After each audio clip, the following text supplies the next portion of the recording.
ahora sí les doy la bienvenida formalmente y bueno, vuelvo a señalar, ¿no es cierto?, lo que acabamos de decir para aquellos que se van a ir añadiendo, que el trabajo, ¿no es cierto?, el último trabajo van a tener hasta el día viernes, ¿no es cierto?, hasta el viernes en la noche para poder enviarlo. Lo pueden enviar, ¿no es cierto?, al correo que les envié por el WhatsApp o también me lo pueden enviar por el mismo WhatsApp. Ya no hay complicación en eso, ¿ya? Así que para que ustedes sepan que era el resumen, ¿no es cierto?, de los PPT o de las clases que hemos visto, así que es importante. Pero vamos a orar como lo hacemos siempre, ¿verdad?, en honor al tiempo, ¿verdad?, para que podamos, ¿verdad?, disfrutar de todo. Es individual, sí, es individual. Ya es individual cada uno de ustedes, ¿no es cierto?, en lo que usted aprendió, de lo que usted entendió. Ya eso me interesa. Es decir, no es un trabajo muy acabado, sino que simplemente, ¿no es cierto?, la primera clase, hacer un pequeño resumen de lo que ustedes comprendieron. ¿Ya? Así que oramos al Señor. Padre, te damos gracias en esta hora por poder una vez más, otro lunes, Señor, estar preparándonos, capacitándonos a través de tu palabra. Gracias, Señor, porque a través de este evangelio tan maravilloso que usaste la vida del apóstol Juan, nos enseñas, nos ministras, Señor, nos muestras tu amor, pero también, Señor, pones bases profundas, Señor, en la teología, Señor, y en el conocimiento de Dios. Gracias, Señor. Bendecimos a aquellos que van a ir añadiéndose cada instante, Señor, a esta última clase, para que también sea un tiempo de mucha bendición y de mucha edificación. Honramos tu nombre, te bendecimos y ponemos nuestro corazón delante de ti, en el nombre de Jesús. Amén y amén. Bueno, queridos hermanos, como siempre lo hacemos también, ¿no es cierto?, vamos a compartir una breve reflexión allí en Juan capítulo 21, ¿ya? Juan capítulo 21, verso 15, hasta el verso 19. Yo voy a leer palabra de Dios para todos. Esta es la versión que tengo acá en mis manos, así que voy a darle lectura. Dice: cuando acabaron de desayunar, Jesús le dijo a Simón Pedro: Simón, hijo de Juan, ¿me amas más de lo que me aman ellos? Pedro le contestó: sí, Señor, tú sabes que te amo. Jesús le dijo: cuida a mis ovejas.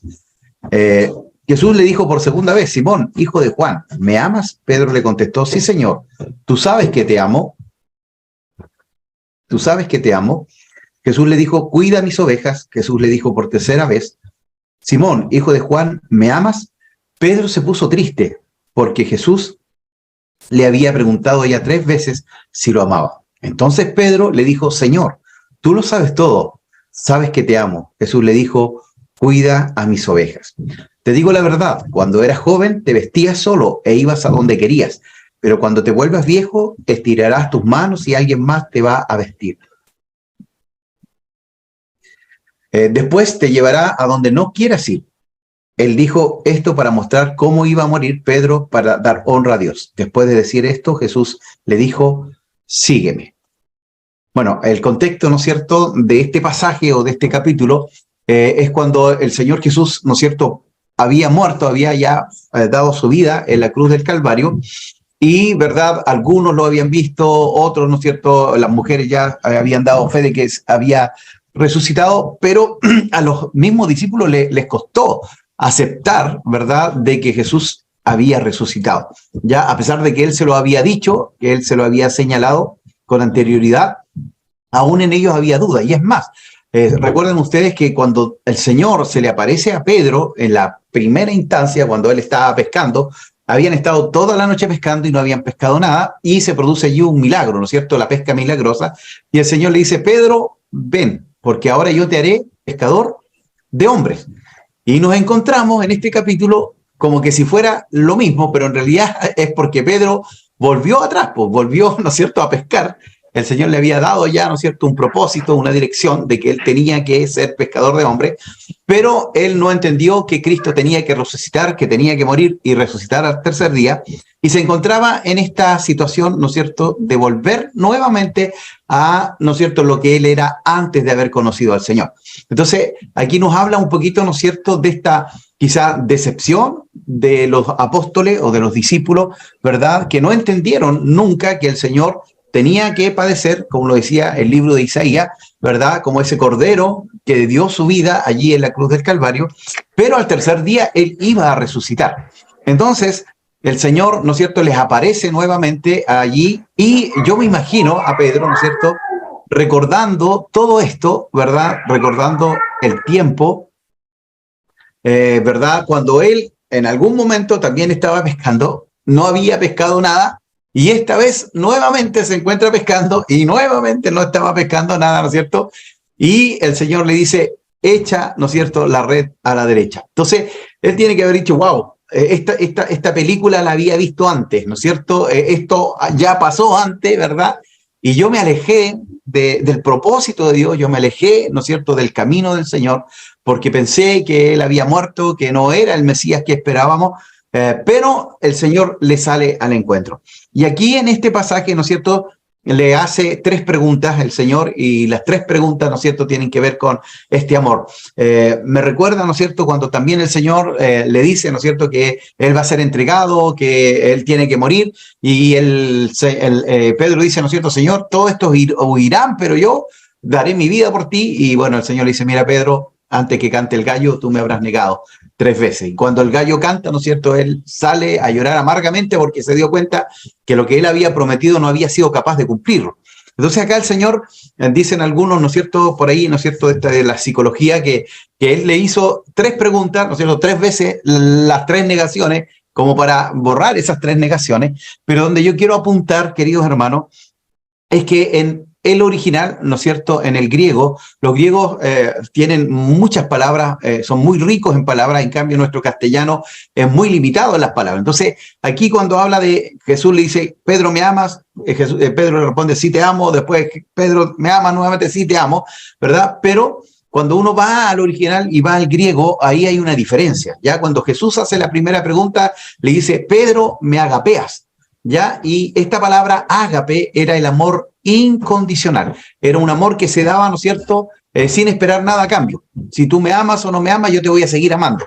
Ya, y es lo que el Señor Jesús hizo en la cruz del Calvario. Él murió por todo el mundo, para que todo aquel que en él cree no se pierda, mas tenga vida eterna. Entonces, él ama. Ahora, que los demás respondan o no, ese es el tema de cada uno de ellos. Y estaba el amor filial, ¿no es cierto?, o filos, ¿no es cierto?, que tiene que ver con este amor de amigo, ya, de amigo. Entonces, cuando el Señor le pregunta a Pedro, le dice, Pedro, ¿me agapeas? Y Pedro le dice, sí, Señor, yo te fileo. Se da cuenta que es un amor con menos intensidad, es un amor condicional. El amor de filo, ¿no es cierto?, el amor filial, es de amigo, es un amor condicional.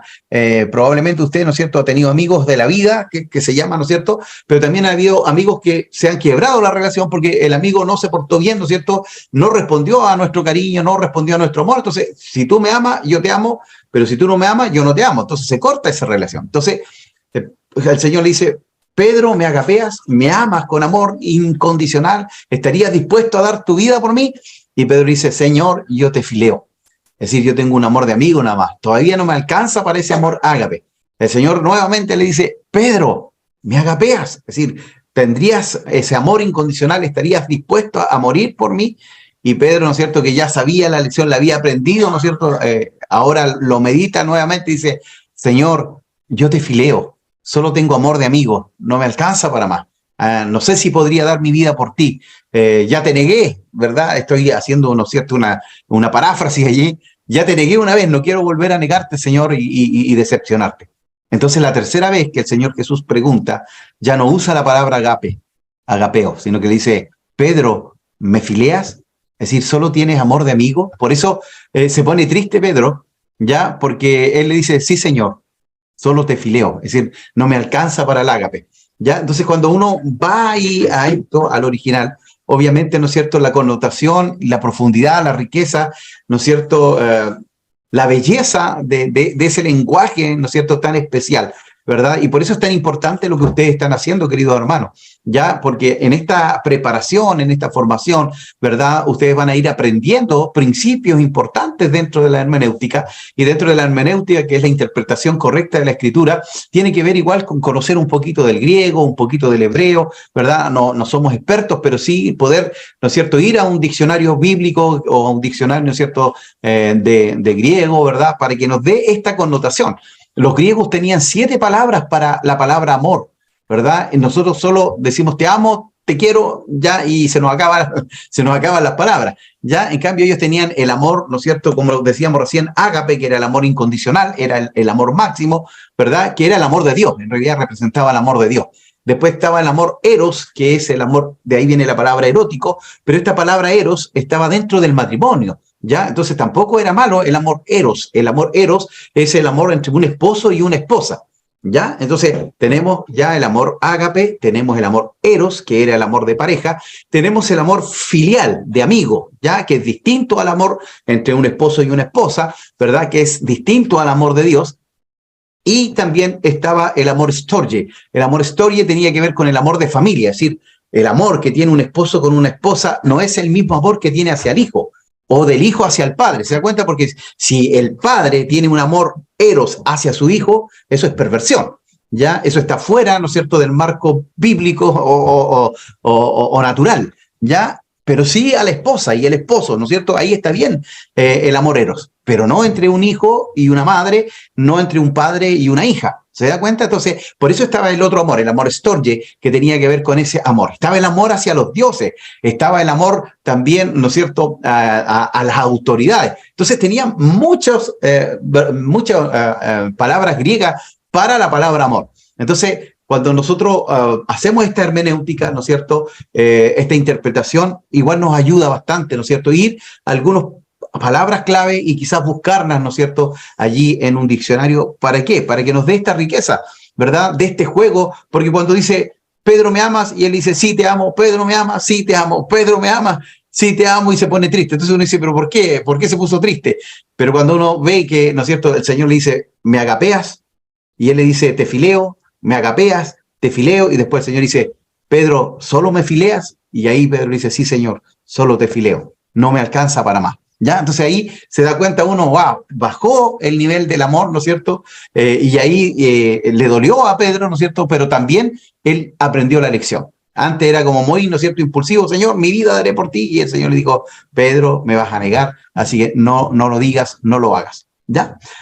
Así que con esta reflexión, hermanos, vamos a comenzar la clase de hoy.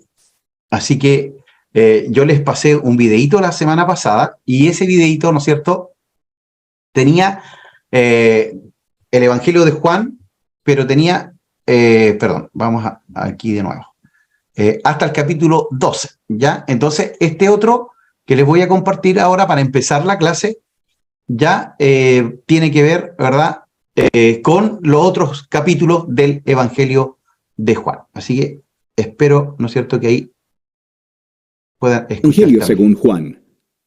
En el primer video vimos que Juan escribió este libro para declarar que Jesús es el Mesías, el Hijo de Dios, la encarnación de la palabra y de la gloriosa presencia de Dios, quien ha venido a revelar quién verdaderamente es Dios. Se escucha, pastor. Luego exploramos cómo Juan diseñó la primera mitad del libro para demostrar esta declaración.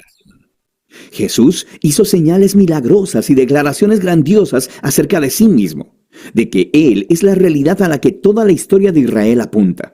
Sin embargo, todo esto genera controversia, y los líderes judíos confrontan a Jesús por todas estas declaraciones. Y esto culminó con Jesús rindiendo su vida por su amigo Lázaro. Al acercarse a Jerusalén para resucitarlo, Jesús selló su destino. Una vez que el complot para asesinar a Jesús fue puesto en marcha, llegamos a la segunda mitad del libro. La primera parte se enfoca completamente en la última noche y las últimas palabras de Jesús a los discípulos, mientras intenta prepararlos para su muerte venidera. Jesús hace algo asombroso en la cena.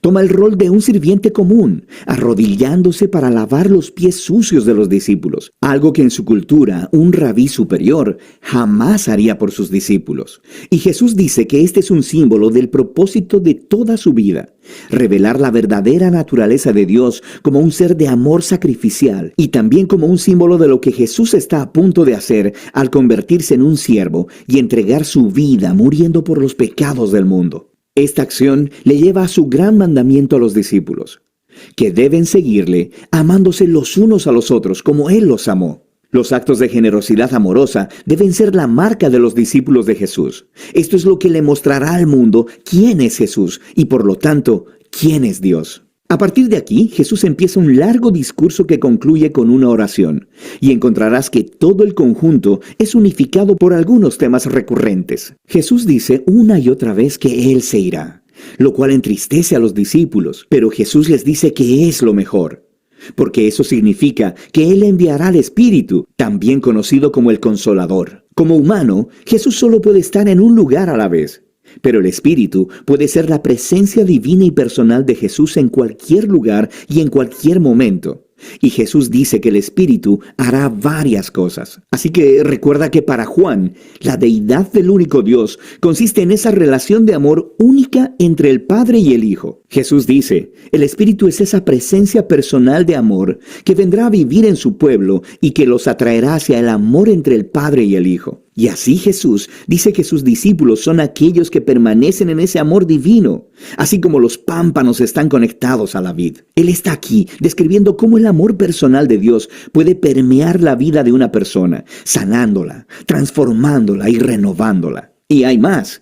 El Espíritu también empoderará a los seguidores de Jesús para que lleven a cabo su misión en el mundo, de, primero que nada, cumplir el gran mandamiento de amar a otros a través de actos radicales de servicio. Pero Jesús también dice que la misión es llevar testimonio de la verdad, exponer y nombrar las maneras egoístas y pecaminosas en que los humanos se tratan unos con otros, y a declarar que en Jesús Dios salvó al mundo porque lo ama. Él ha abierto un nuevo camino para ser humanos de nuevo. Así que, finalmente, Jesús predice que habrá oposición.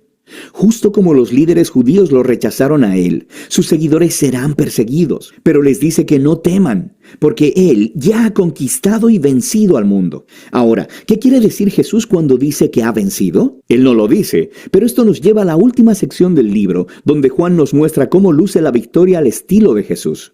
Los líderes judíos enviaron soldados donde estaban Jesús y sus discípulos para arrestar a Jesús. Y cuando los soldados preguntan, ¿quién de ellos es Jesús?, Él declara, yo soy. Y ellos caen de espaldas. Esto es brillante de parte de Juan. Estas palabras son la culminación de 2 grupos de 7 ocasiones en las que Jesús ha usado esa misma frase.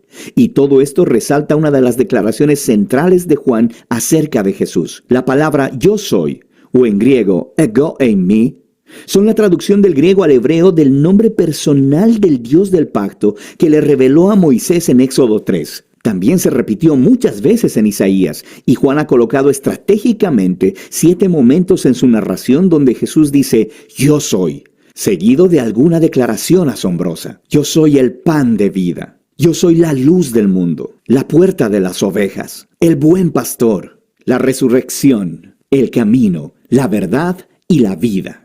La vid verdadera. Y Juan también ha diseñado otras 7 historias que tienen momentos claves donde Jesús simplemente dice, yo soy, haciendo eco de este nombre divino. Así que aquí, mientras Jesús es arrestado, es el irónico clímax de todas estas ocasiones, porque Jesús revela su nombre divino, su poder y su victoria, precisamente en el momento que está entregando su vida. Después de esto, Jesús es sometido a juicio por sus grandes declaraciones acerca de ser el Hijo de Dios y el Rey de Israel. Primero delante del sumo sacerdote, y después delante del gobernador romano, Pilato, quien tiene que tomar seriamente a cualquiera que sea acusado de llamarse el Rey de Israel. Y Jesús le dice a Pilato, mi reino no es de este mundo, lo que significa que Él es un rey y que su reino es para este mundo, pero que su sistema de valores es radicalmente diferente.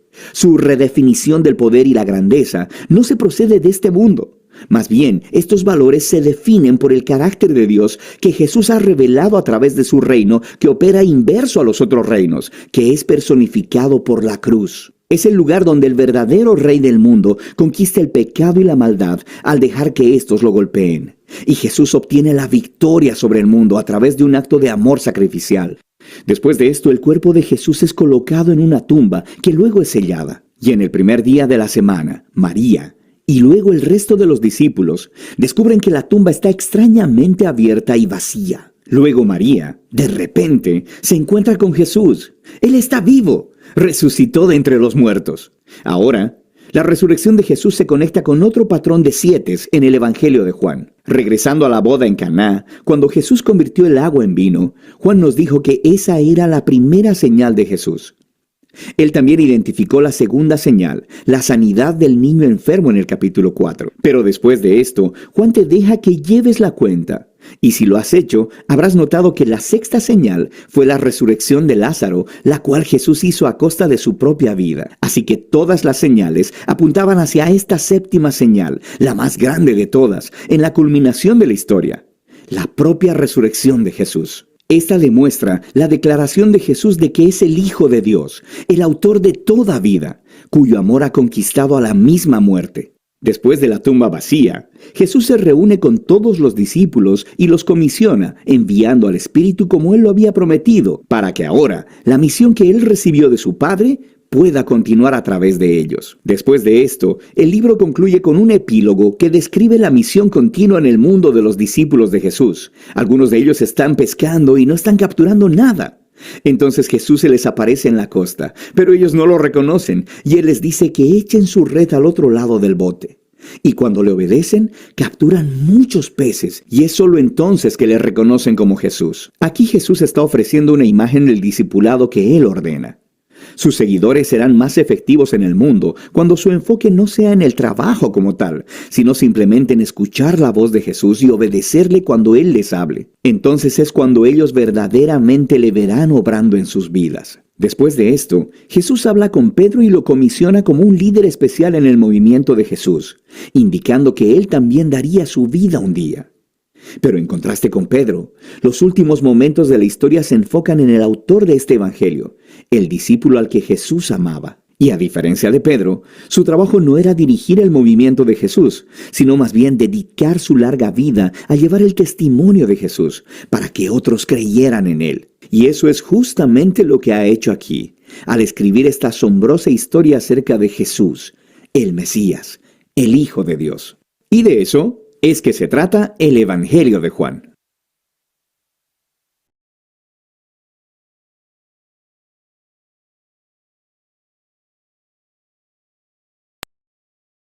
Bueno, es un buen resumen, ¿no es cierto?, que nos deja como bien clarito, ¿verdad? Y lo que hemos estado acentuando todo este tiempo, ¿no es cierto? Estos 7 yo soy y también estas 7 señales, ya que Juan busca, ¿no es cierto?, toma para poder, ¿no es cierto?, demostrar que Jesús es Dios.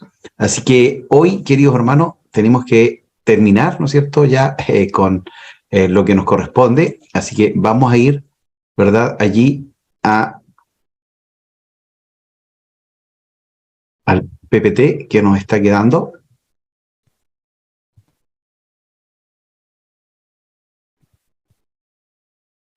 Me equivoqué de carpeta. Espérenme un momento.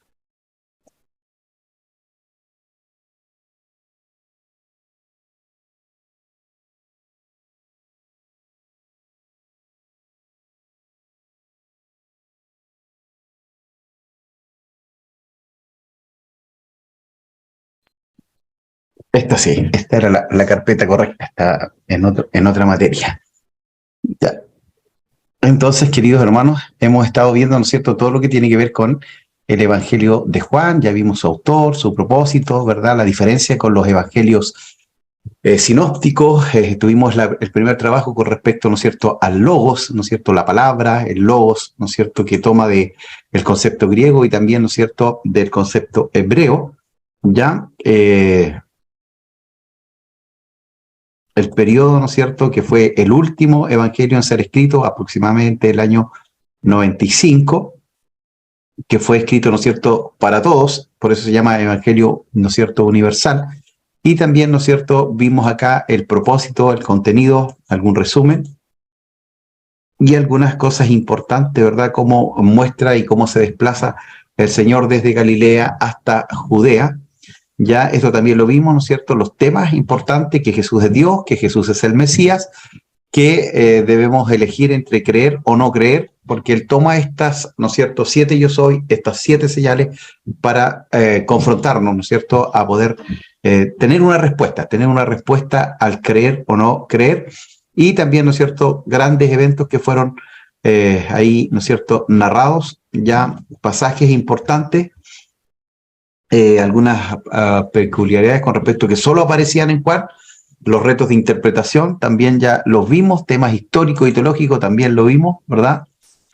Y quedamos y vimos esto, ¿no es cierto?, que Dios es accesible, que Dios es glorioso, que Dios es invisible, que Dios es amoroso, que Dios es recto y justo, que Dios es espíritu, que Dios es verdadero, que Dios es uno y que Dios se aira, ¿ya? Entonces, eso lo alcanzamos a ver, ¿verdad?, en la clase anterior. Y debemos avanzar hoy día, ¿no es cierto?, desde aquí en más. Dice, es incuestionable el hecho de que el Evangelio de Juan constituye una proclamación de la divinidad de Jesucristo. Es decir, ese es el propósito esencial, mostrar que Jesús es Dios. Juan revela ya en la primera oración la naturaleza de Cristo. En el principio era el Verbo, y el Verbo era con Dios, y el Verbo era Dios, ¿ya? Es decir, da por hecho, ¿no es cierto?, que Jesús es Dios. Mientras el Evangelio de Marcos se centra en Jesús como el Hijo del Hombre, el mensaje de Juan es que Jesús es el Cristo, el ungido, el Hijo de Dios. Ya lo que se destaca es que Jesús afirma ser Dios en 7 declaraciones explícitas, y estas declaraciones, ¿no es cierto?, tienen que ver con los yo soy. Ya estos 7 yo soy el pan, yo soy la luz, yo soy la puerta, yo soy el buen pastor, ¿verdad? Yo soy la resurrección, yo soy el camino, la verdad, la vida, y yo soy la vid verdadera. Ya 7 yo soy.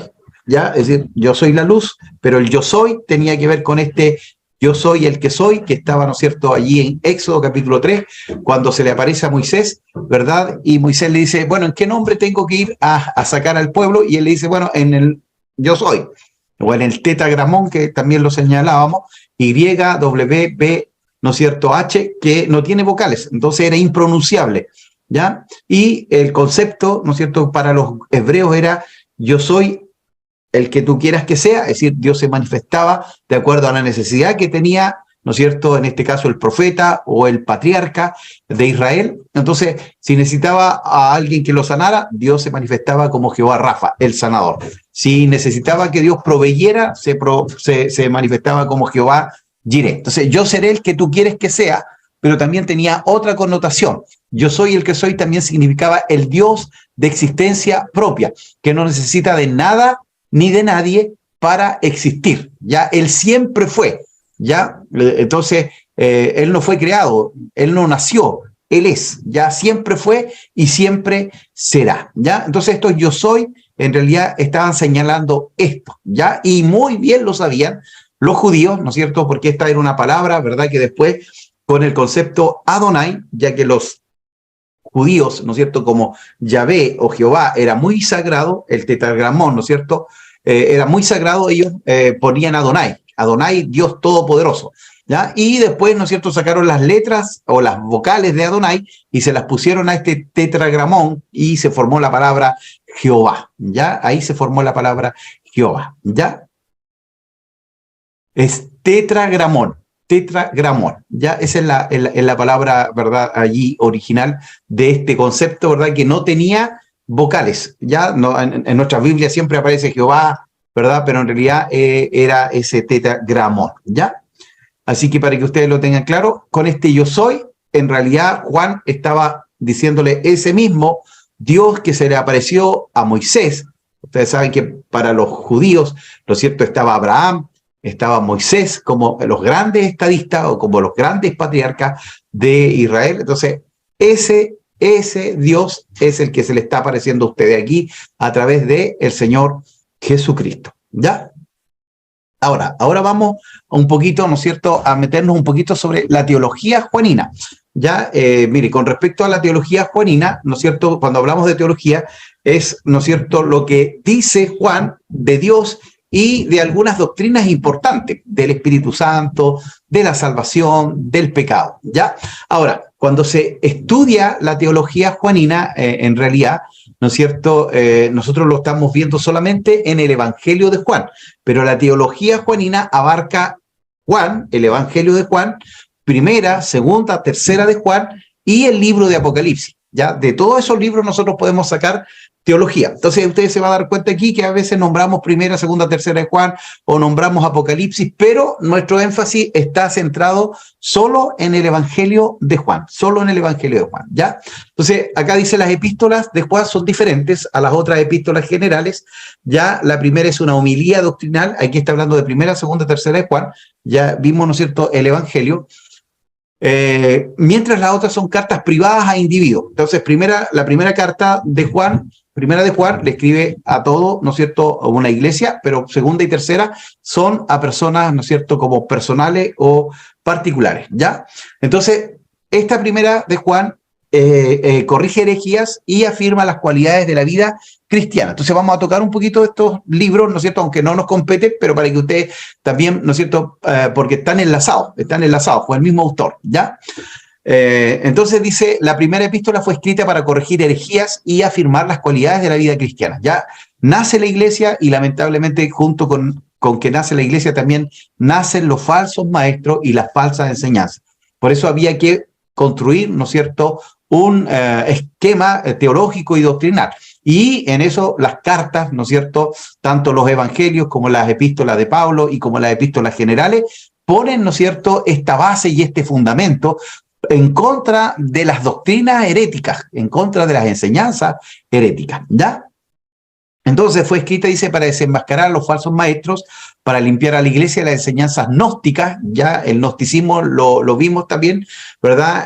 Tiene que ver con el conocimiento. Entonces ellos hablaban de que, ¿no es cierto?, habían algunos iluminados, algunos que tenían un conocimiento más profundo, ¿verdad?, de la verdad, y ellos eran como los que tenían la verdad absoluta, ¿ya? Entonces por eso también ahí había que, y bueno, también Pedro lo señala, ¿no es cierto?, que vosotros sois linaje escogido, real sacerdocio, pueblo adquirido por Dios. Entonces todos somos iguales delante del Señor. No habían estos ciertos iluminados que decía el gnosticismo, ¿ya? Que eran totalmente anticristianas. Ya Juan da características de los falsos y desmiente todas sus enseñanzas. Todo lo hablan en el amor práctico, ya estaban haciendo el gnosticismo y entrando a la iglesia, contradiciendo toda la fe cristiana, y por eso escribe esta primera de Juan, la epístola de primera de Juan, ¿ya? En cuestión teológica, se podría decir que las cartas de Juan son las más teológicas, incluyendo el Evangelio de Juan. Por ese motivo tenemos una gran variedad de temas teológicos donde su fuerte es la escatología, ¿ya?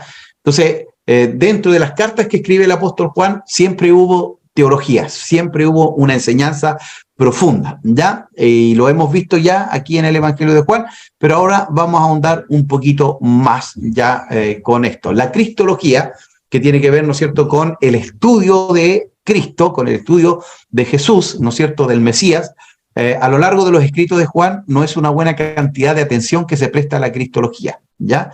El Evangelio comienza con una sección dedicada a Cristo como la palabra, capítulo 1, ¿no es cierto?, del Evangelio de Juan, un pasaje en el que es evidente que Dios ha actuado en Cristo, la revelación y de salvación. Cristo es el Salvador del mundo en Juan 4, y esto se lleva a cabo cuando se le conoce como Cristo o Mesías o el ungido, ya eso significa Mesías, eso significa Cristo, el ungido, ¿no es cierto? Hijo de Dios y el Hijo del Hombre, y por otros medios, ya todos ellos dependen de un modo u otro en el pensamiento de que Dios está activo en Cristo en el logro de la salvación que Él ha planeado. Es decir, Dios determinó, ¿no es cierto?, y dice que antes de la fundación del mundo, ¿no es cierto?, viniera su Hijo para salvar al mundo, ¿ya? Juan tiene un interesante uso de términos como gloria, ¿no es cierto?, y gloria porque ve la cruz como la glorificación de Jesús, ¿ya? Es decir, es paradójico, pero la muerte de Cristo en la cruz es la glorificación, porque a través de la resurrección también nosotros podemos resucitar, ¿ya? El sufrimiento y el servicio humilde no son simplemente el camino hacia la gloria, sino que son la gloria en su sentido más profundo, ¿ya?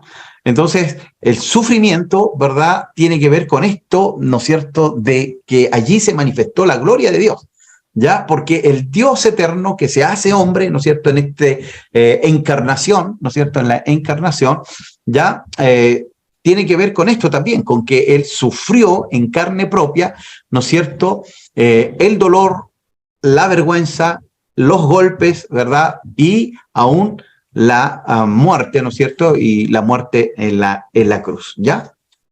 En esta forma, sorprende, ¿no es cierto? Sorprendente de expresión, pone de manifiesto la verdad de que Dios no tiene que ver con el tipo de las cosas que la gente ve tan glorioso. Ya es verdad, la gente hoy tiene otro concepto de gloria, ¿no es cierto? Es decir, el aplauso, el ser, ¿no es cierto?, reconocido, ya, pero para Dios no tiene que ver con eso. La gloria tiene que ver, ¿no es cierto?, con el sufrir, con el padecer, con el dar su vida, ¿no es cierto?, por el necesitado, ¿verdad?, como lo hizo nuestro Señor. Toda la vida de Jesús se vivió con humildad, pero Juan puede decir, hemos visto su gloria, ya hemos visto su gloria. Es decir, Dios caminó entre los hombres a través del Señor Jesucristo. El sufrimiento y el servicio humilde no son simplemente el camino hacia la gloria, sino que son la gloria en su sentido más profundo. Ya, bueno, se repitió aquí. Ya, también, primera y segunda, tercera de Juan, también esto es pastoral, ya escrita desde el corazón de un pastor que está preocupado por su congregación. Como un pastor, Juan comunicó a su rebaño algunos principios muy básicos, pero vitalmente esenciales. Afianzándolos en los puntos básicos de la fe, él deseaba que ellos tuvieran gozo con respecto a la certeza de su fe, en lugar de ser turbados por la falsa enseñanza y deserciones actuales de algunos. Ya, es decir, cuando escribe el apóstol Juan su evangelio y escribe primera, segunda, tercera de Juan y Apocalipsis, estaba sucediendo también una persecución desde el Imperio Romano, donde muchos cristianos estaban abandonando la fe y donde muchos otros estaban muriendo por la fe, ya estaban dando su vida, estaban siendo mártires ya por no negar al Señor, sino por reconocer al Señor, ¿verdad? Jesús como su Kyrios, ya Kyrios o Señor, ¿ya? Entonces, Juan trata de animarles, ¿ya? Y dentro, bueno, de este gnosticismo que se levanta, ¿no es cierto?, con la dualidad de Platón, que decía, ¿no es cierto?, que la materia era mala y el espíritu era bueno. Entonces, si Jesús era Dios, fue un espíritu, no podía haber sido de carne y hueso. Y si fue de carne y hueso, solamente fue un hombre común y corriente. Ya, eso decía el gnosticismo. ¿Ya? Y en esto, ¿no es cierto?, en este gnosticismo, reconocía que como el cuerpo era malo, el cuerpo era pecador, entonces sigue pecando, no hay vuelta, no hay solución a eso. Entonces había entrado dentro de la iglesia, ¿no es cierto?, esto de pecar, porque al final el cuerpo era pecaminoso, así que no podíamos ir en contra de la naturaleza. Entonces, Pablo y también Juan, ¿no es cierto?, tienen que golpear en contra de esta herejía, en contra de esta doctrina, ¿verdad? Y también, ¿no es cierto?, ahí en el libro de Hebreos, donde señala, ¿no es cierto?, que cuando pecamos deliberadamente, en realidad estamos pisoteando o pisando la sangre de Jesús, ¿ya?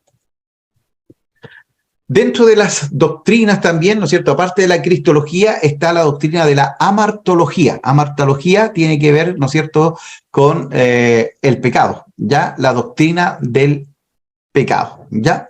Entonces, es el estudio de la doctrina del pecado, análisis del pecado referente a su origen, naturaleza, transmisión, remedio, castigo y eliminación. Bueno, ustedes eso lo van a ver en detalle, ¿verdad?, en una de sus teologías. Dentro de las teologías, que tienen muchas ustedes, dentro de ellas, ¿no es cierto?, van a hablar, ¿no es cierto?, sobre esta doctrina de la amartología. Es decir, cómo se transmite el pecado de generación en generación, cuándo entró el pecado en el universo, cuándo entró el pecado en el hombre, ¿ya? Todo eso, ¿no es cierto?, lo van a ver con más detalle, pero también acá, ¿no es cierto?, en su teología, Juan también, ¿no es cierto?, habla, ¿verdad?, un poco de esto, ¿ya? Entonces, dice cuál es la transmisión, cuál es el remedio, ¿no es cierto? Sabemos que el remedio es la sangre preciosa de Jesús, ¿verdad?, que perdona todos nuestros pecados, ¿verdad? Y también qué castigo hay para aquellos que no reciben, ¿no es cierto?, más a todos los que recibieron, a los que creen en su nombre, le dio potestad de ser hechos hijos de Dios, ¿ya? Entonces, cuando hablamos del concepto hijos de Dios también,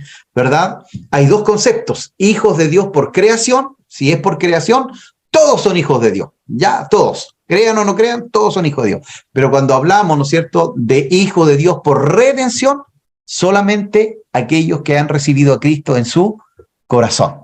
Esos son hijos por redención. Entonces ahí es donde no todos se van al cielo, ya, no todos van a tener vida eterna. Es decir, van a tener vida eterna o en el infierno o vida eterna en el cielo, ¿ya? Y Primera de Juan, ¿no es cierto?, con el 1:9 dice, si confesamos nuestros pecados, Él es fiel y justo para perdonar nuestros pecados. Entonces, en Primera de Juan encontramos algunos versículos que nos hablan del pecado y Juan nos da posibles soluciones, ¿ya? Entonces, ahí está el pecado en la vida del cristiano, el hecho de que los creyentes pecan, ¿no es cierto?, es decir, no somos esclavos del pecado, pero sí pecamos, ¿ya? Dice Juan, ¿no es cierto?, si decimos que no pecamos, le hacemos a Él mentiroso, pero no debiera haber ningún pecado que se enseñoree de nuestra vida. Ahí habría un problema espiritual, ¿ya? Entonces no debe haber un pecado que gobierne nuestra vida, ¿ya? La norma para el cristiano es andar en luz, no en tinieblas, no en mentiras, ¿ya? Porque nuestro Padre es un Padre de verdad, es un Padre de luz, ¿ya? Los preventivos del pecado en la vida del cristiano, ya la intercesión de Cristo, es decir, líbranos del mal, ¿no es cierto? Jesús mismo hace una oración en favor de nosotros y de los que iban a creer, primero para que estuviéramos unidos, para que seamos uno, pero también para que Dios nos pueda librar, ¿no es cierto?, de el mal, ¿ya?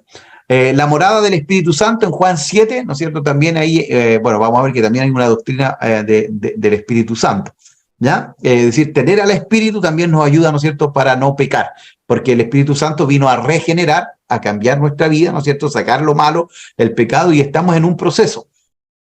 Este proceso va a terminar cuando usted y yo tengamos un cuerpo glorificado. Ya ese cuerpo glorificado va a ser un cuerpo que no va a pecar. Pero mientras estemos, ¿no es cierto?, como dijo también Pablo, miserable de mí, ¿quién me librará de este cuerpo de pecado? ¿Ya? Entonces, cuando tengamos un cuerpo glorificado, seremos libres del pecado y también seremos libres de la enfermedad y de la muerte, ¿verdad? Porque ya no habrá allí más muerte.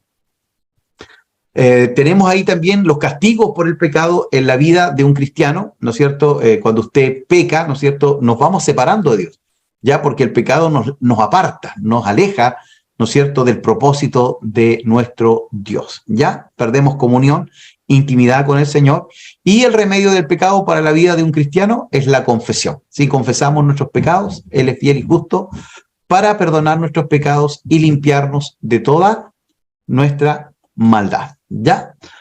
La doctrina de la soteriología ya es la doctrina de la salvación, ¿ya? De la salvación, ¿ya? Ese es el término teológico, ¿ya? Ese es el término teológico, ¿ya? Pero es la doctrina de la salvación, ¿ya? Entonces, bueno, los teólogos hablan de que fuimos salvos, somos salvos y seremos salvos, ¿ya? Hay tres etapas, ¿no es cierto?, en esto. Fuimos salvos, ¿verdad? Cuando recibimos a Cristo, estamos siendo salvos porque estamos en una lucha constante en contra del pecado y seremos salvos también de la muerte, ¿verdad?, eterna, ¿ya? Pero eso, como les digo, ustedes lo van a ver en profundidad cuando tengan teología. Solamente yo tengo que acá, ¿no es cierto?, decirle, bueno, el apóstol Juan también ve, ¿no es cierto?, aparte de la doctrina del pecado, ve la doctrina también, ¿no es cierto?, de la salvación. Es el estudio de la salvación, es la disciplina que nos permite estudiar el plan de Dios para la salvación del hombre, y la muerte de Cristo llevó a cabo algunas cosas. Cuando Cristo murió en la cruz, se ejecutaron algunas cosas, y ahí está la palabra propiciación.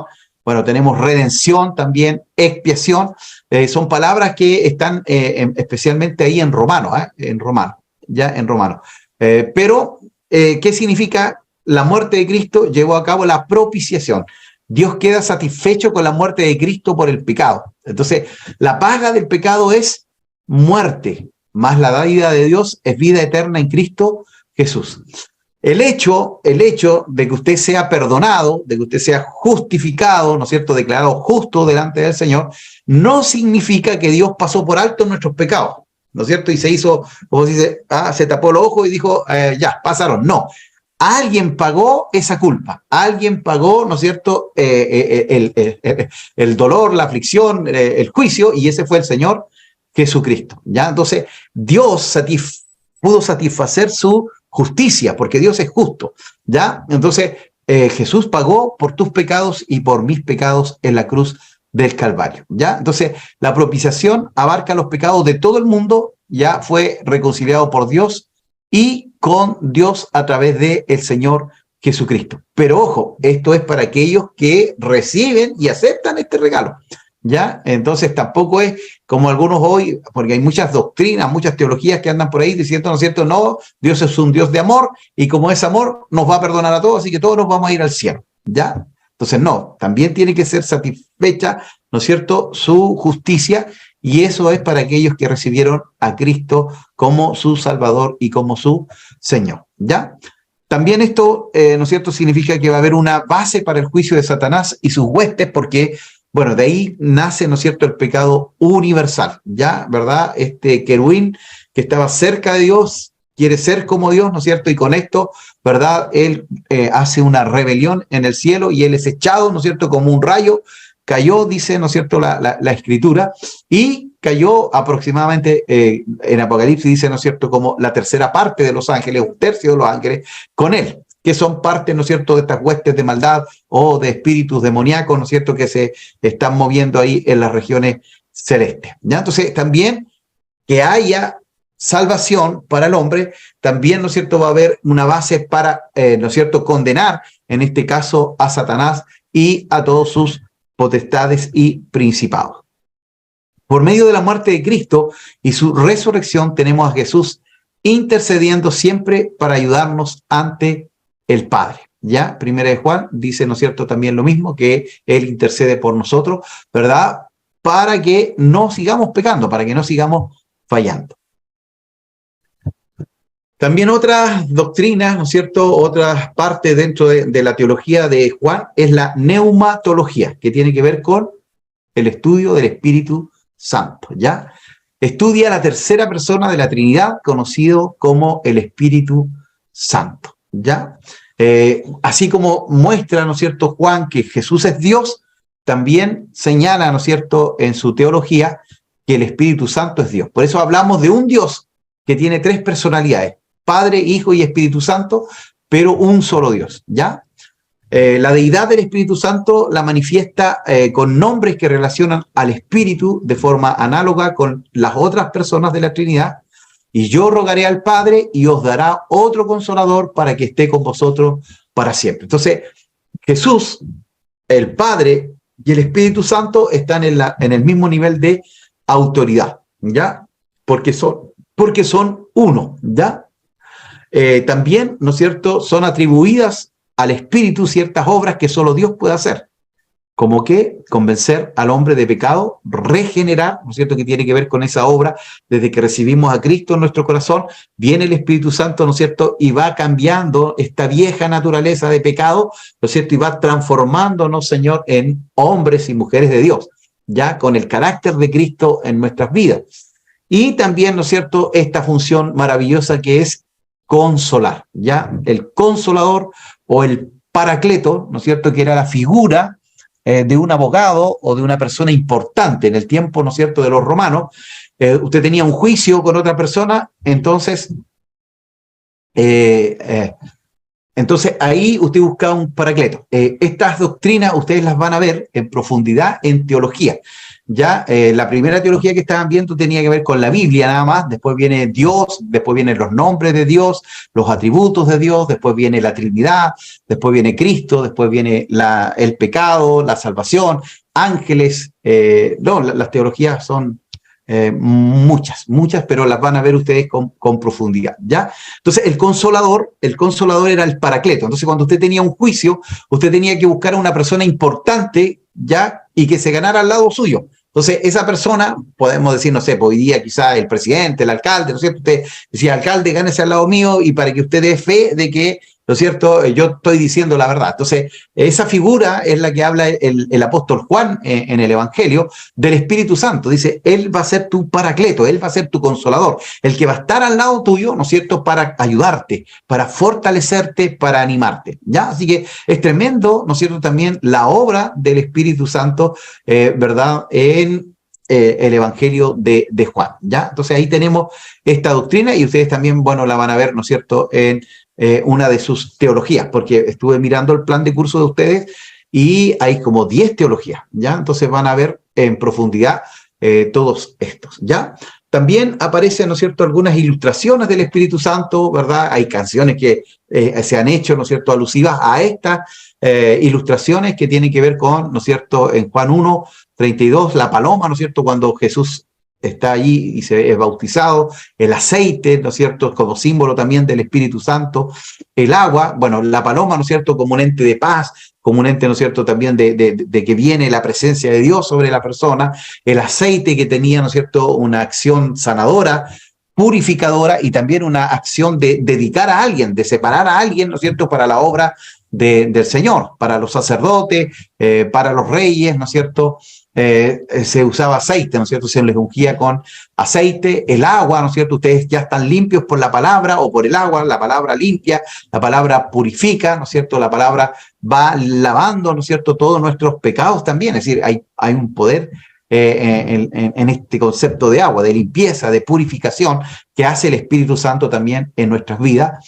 Y bueno, también, ¿no es cierto?, como viento, como vino en el día de Pentecostés, ¿no es cierto?, como un viento recio, ¿verdad? También allí Juan habla de este viento, ¿no es cierto?, como símbolo del Espíritu Santo, ¿ya? Entonces, la obra del Espíritu en la revelación y en la inspiración, ese concepto, ustedes tienen que haberlo visto, bueno, aquellos que tomaron, ¿no es cierto?, bibliología, que tiene que ver con la teología, ¿no es cierto?, del concepto de inspiración, de revelación y de iluminación. Teológicamente hablando, ¿no es cierto?, ya no habría más inspiración y no habría más revelación. Lo que habría hoy para nosotros es iluminación. O sea, Dios me iluminó y entendí este pasaje. Dios me iluminó y me dio, ¿no es cierto?, esta visión.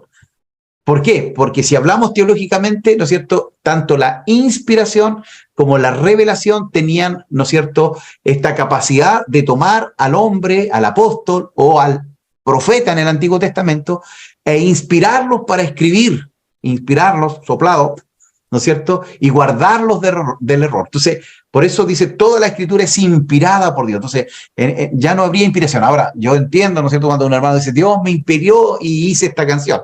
Sí, nos está pidiendo que le agreguemos después de Apocalipsis, ¿no es cierto?, su canción.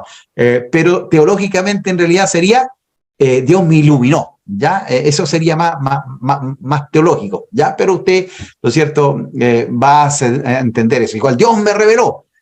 También estamos diciendo, entonces agreguémosle a Apocalipsis el capítulo 23, 24, 25, porque Dios le reveló, tiene que ver con algo que Él quiere dar a conocer y ponerlo ahí en la Escritura. Pero ya no hay más revelación e inspiración en ese sentido, ¿ya? En ese sentido de agregar a la palabra, porque ya el canon se cerró, ¿ya? El canon se cerró, ¿ya?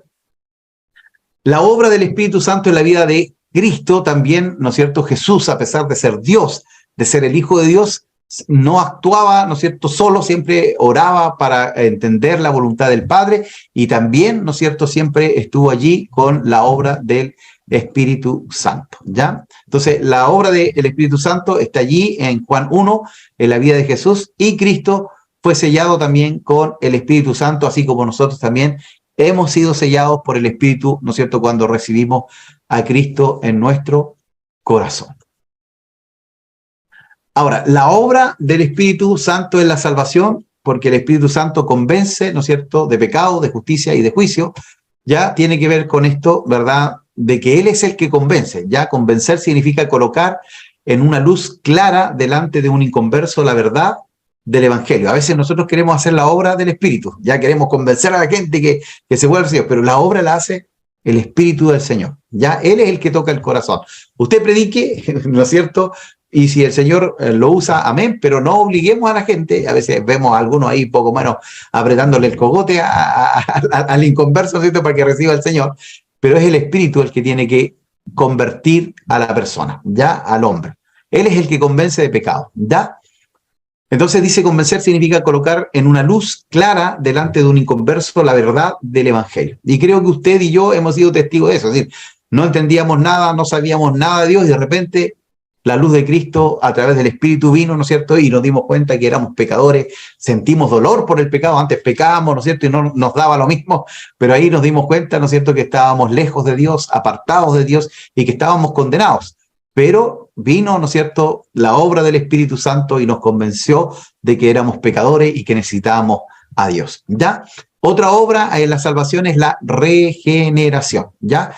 La regeneración es el acto de ser nacido de Dios, ya quien imparte vida eterna. Es decir, cuando usted recibió a Cristo, vino el Espíritu Santo y nos regeneró. Pero esa regeneración, ¿no es cierto?, sigue siendo paulatina, creciendo cada día, ¿no es cierto? Vamos creciendo en la gracia, en el conocimiento del Señor, y Él va cambiando, Él va transformando, Él va haciendo cosas en nuestra vida y en nuestro corazón. ¿Ya?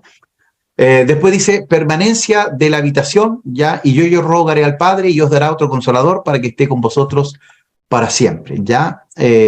Bueno, dentro de la Trinidad, de pronto nosotros como que también nos entorpecemos un poquito, ¿no es cierto? Y a veces como que dejamos al Espíritu Santo y lo dejamos como atrás, como pequeño, ¿verdad? Los tres son importantes, el Padre, el Hijo y el Espíritu Santo tienen el mismo valor porque son la misma divinidad, son un solo Dios, en tres personas, pero quizás la función, ¿no es cierto? Dios está sentado en su trono, Jesucristo está al lado intercediendo por nosotros y el Espíritu Santo está acá en la tierra con nosotros, regenerando, trabajando en el carácter, ¿no es cierto?, de Cristo en nosotros, que Cristo sea formado en nosotros, porque en realidad es una obra que está haciendo el Señor. Eso debiera ser, ¿verdad?, lo que sucede todos los días, es decir, que Dios vaya a través del Espíritu Santo formando a Cristo en nuestro carácter y que nosotros demos a conocer a Cristo a través de nuestra vida, a través de nuestras acciones, de nuestros pensamientos y también de nuestras palabras, ¿ya?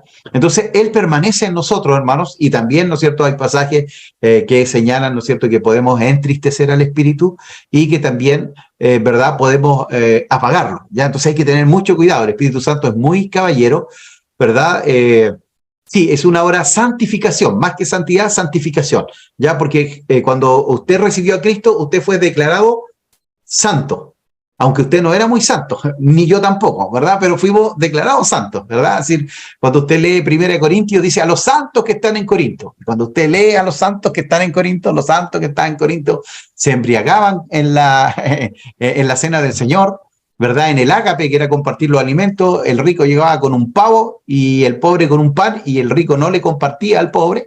A los santos que están en Corintios, había un hijo que se había metido con su madrastra, le había quitado la esposa a su papá, ¿verdad? Entonces, no eran tan santos. ¿Por qué le dice santo entonces el apóstol? Por esto, porque vino la obra del Señor, el Espíritu nos declaró santos, pero la santificación tiene con esta regeneración. Es paulatina, debe ir creciendo, debe ir avanzando. Ya, por eso igual no podemos seguir pecando o ser siempre niños espirituales. Es decir, éramos niños, ¿no es cierto?, teníamos necesidad de leche, pero tenemos que ir avanzando, tenemos que ir creciendo. Entonces, ustedes acá están comiendo ya, podríamos decir, una comida más sólida, ¿verdad? Porque esto no es un discipulado de la iglesia, esto es conocer más de la Escritura, más de la palabra, ¿ya? Entonces, por eso es tan importante, ¿verdad?, conocer la obra de Dios a través del Espíritu Santo también en nuestras vidas. ¿Por qué? Porque también a veces, ¿no es cierto?, lo contristamos, lo entristecemos, lo apagamos. ¿Ya? Que el Señor nos ayude a no hacerlo, ¿ya? A no hacerlo. Ahora, unción, ¿ya? Hoy también, no me acuerdo si fue con ustedes que le decía que hay palabras que a veces se han manoseado, ¿no es cierto?, como el reino. Jesús predicó, el reino de los cielos se ha acercado. El apóstol Juan, Juan el Bautista, decía, el reino de los cielos se ha acercado. Lamentablemente,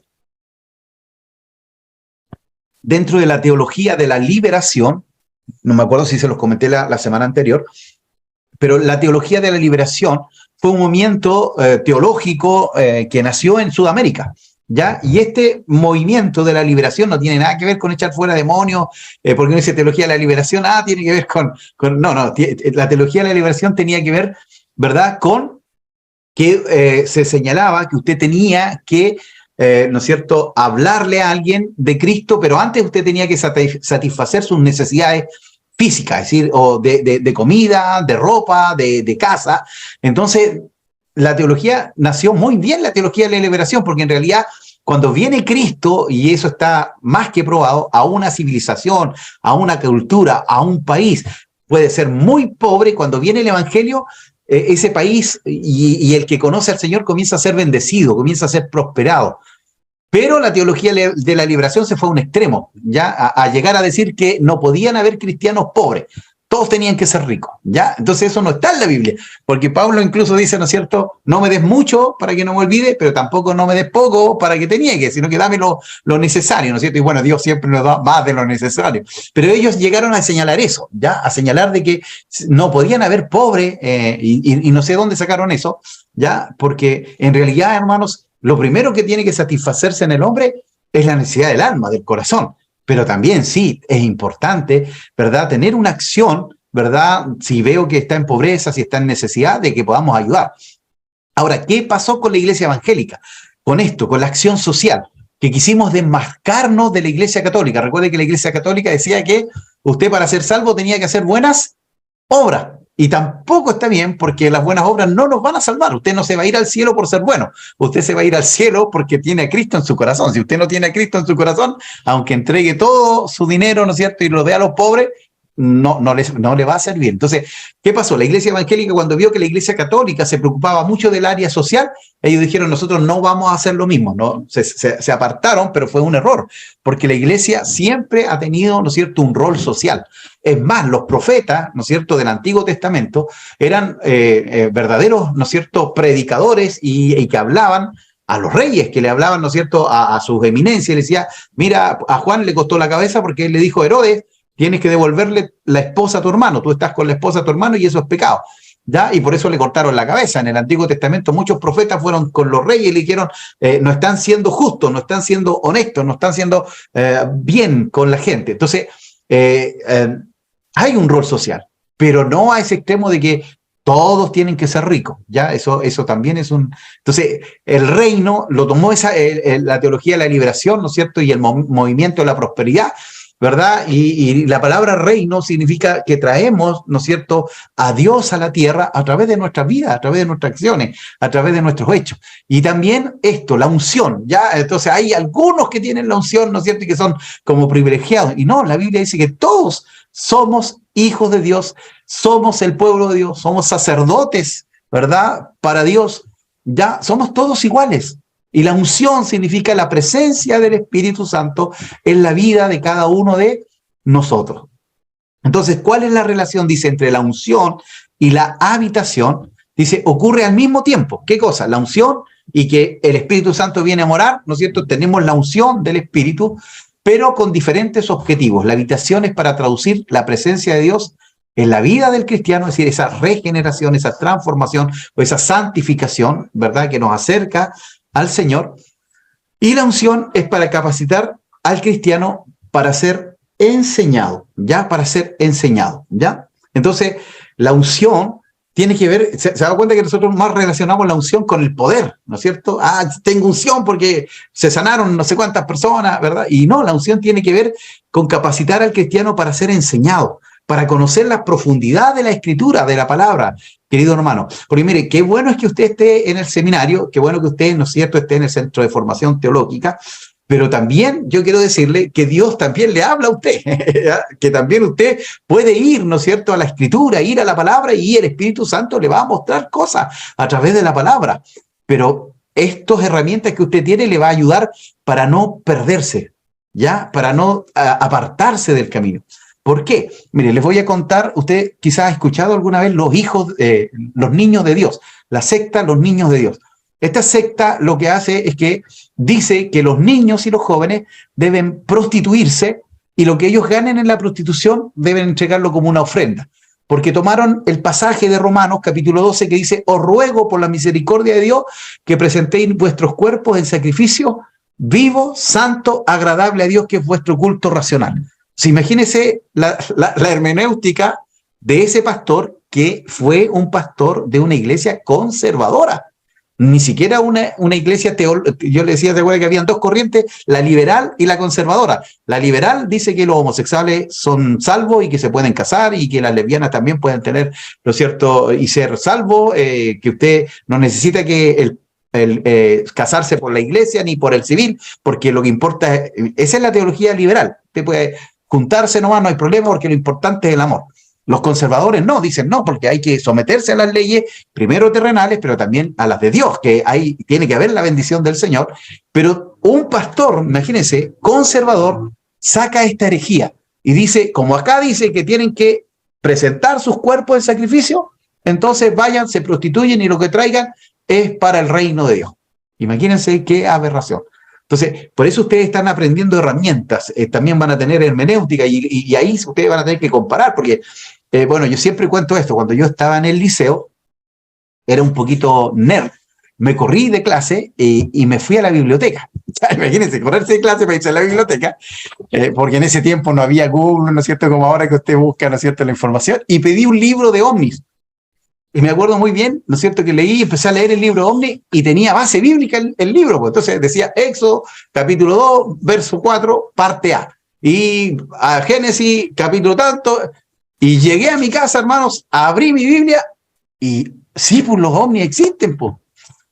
Pero cuando leía lo que estaba antes y lo que estaba después, decía una cosa totalmente distinta. Porque cuando usted saca el texto de su contexto, usted produce un pretexto, ¿ya? Y cualquiera puede hacer un pretexto de la palabra. Entonces, por eso es importante leer lo que está antes y lo que está después. Ese es un principio, ¿no es cierto? El contexto del texto. ¿Sí? ¿Quién lo está diciendo? ¿Cuándo lo está diciendo? ¿Por qué lo está diciendo? ¿Qué viene antes? ¿Qué viene después del texto? Entonces, este hombre sacó el texto de su contexto totalmente. Es decir, cuando dice que presentemos nuestros cuerpos de sacrificio vivo, santo, agradable a Dios, tiene que ver con nuestra relación con Él, con nuestra dedicación, con nuestra santificación, no con irnos a prostituir. Pues bueno, obviamente él también se metía con los niños y con las niñas, ¿verdad? Y al final, bueno, lo han echado de Chile y de otros países y vuelve con otro nombre, ¿verdad? Engañando. Lo malo es que los niños y los jóvenes y los adolescentes caen en esto, en este engaño, en esta mentira. Entonces, por eso es tan importante, hermano, esta unción que nos ayuda a entender y comprender la verdad de la Escritura. ¿Ya? Yo siempre digo esto, Pablo lo dice, ¿no es cierto?, ahí en el libro de Hechos, los hermanos de Berea, ¿no es cierto?, eran más nobles. ¿Por qué? Porque ellos iban a la Escritura. A ver, Pablo, lo que tú estás diciendo, ¿aparece? Ah, no, Pablito, esto no aparece. No te podemos creer, aunque era el apóstol Pablo. ¿Se da cuenta? No, sí, sí, Pablo, bien, sí, esto aparece en la Escritura. Entonces, también tenemos que nosotros ser así, queridos hermanos, porque hay muchas corrientes hoy, y con esto del Internet hay mucha información y muy mala información también. Entonces, hay que saber dónde buscamos la información. ¿Ya? Entonces, la unción tiene que ver con esta capacitación para ser enseñado por Dios, ¿verdad? Por su palabra. Y bueno, con mayor razón cuando usted está en un seminario, porque también se supone que los maestros, ¿no es cierto?, ya tienen un bagaje en el tiempo, ¿verdad? Y nos van a ayudar para mostrarnos también el camino, ¿ya? 5 dice, consecuencias de la obra del Espíritu Santo es tener una nueva vida. Si yo tengo al Espíritu Santo en mi corazón, va a haber un cambio de vida, va a haber una transformación en nuestra vida. Yo no puedo ser el mismo que hace 10 años atrás cuando recibí a Cristo, o hace 6 años, o hace un año, ¿ya? Porque el Espíritu Santo ha trabajado y está trabajando y va a seguir trabajando en mi vida y en mi corazón, ¿ya? Entonces, la llenura del Espíritu Santo tiene que ver con una vida victoriosa, ¿verdad? Muchas veces hemos buscado la llenura por el poder, ¿ya? ¿Cuántos hemos dicho dentro de los dones? El don de milagro, el don de sanidades. Yo quiero tu espíritu, Señor, ¿verdad? Una doble porción de tu espíritu, pero para hacer obras extraordinarias. Pero la llenura del Espíritu Santo tiene que ver, ¿no es cierto?, con que Él gobierne todas las áreas de nuestra vida, que podamos ser sensibles a lo que Dios quiere en nuestra vida. Y obviamente, si Él nos da el don de sanidad, de milagros, gloria al Señor. Yo creo los dones son manifestaciones del Espíritu Santo para este tiempo, pero Dios reparte a través del Espíritu como Él quiere. Pero no utilicemos al Espíritu Santo para obtener poder, ¿ya? Bueno, les comento también esto, cuando conocí a unos muchachos que habían sido llenos del Espíritu Santo, que Dios los usaba en sanidades, en echar fuera demonios, pero algo pasó y a los 6 meses este grupo de muchachos se apartó, se alejó, estuvieron en el mundo. Entonces, cuando yo pedía al Señor la llenura del Espíritu, y decía, o la plenitud, o el bautismo para otro, y le dije al Señor, si me lo va a dar por 6 meses, mejor no me lo dé. Es decir, que sea para siempre, ya, que sea para siempre, que sea quizás no voy a crecer rápidamente, pero que vaya creciendo, creciendo, creciendo y manteniéndome en el tiempo. No sé, ahí, hermana Verónica, Edgardo, o Connie, no sé cuál de todos ahí. Sí, Pastor, es que nos surgió la duda, entonces la llenura del Espíritu Santo sería lo mismo que decir el bautismo del Espíritu Santo. Depende de su iglesia y de su denominación, ¿ya? Pero para algunos la llenura, la plenitud y el bautismo es exactamente lo mismo. Para algunas denominaciones no, le hacen una connotación diferente, ¿ya? Pastor, entonces estaría bien nosotros como esperar un segundo bautismo. ¿Y cuál fue el primer bautismo? El que nosotros se nos realiza con agua. El que nos realiza. Sí, podría ser. Pero mira, también nosotros fuimos bautizados en Cristo. No sé si ustedes han leído en la Biblia cuando dice que fuimos bautizados en Cristo. Es cuando nosotros recibimos a Cristo en nuestro corazón, también ahí estamos siendo, entre comillas, bautizados, porque bautizo, el significado es que todos fueron bautizados en la nube, todos pasaron por debajo de la nube. ¿Ya? Entonces, pero sí hay un bautismo o una llenura o una plenitud del Espíritu.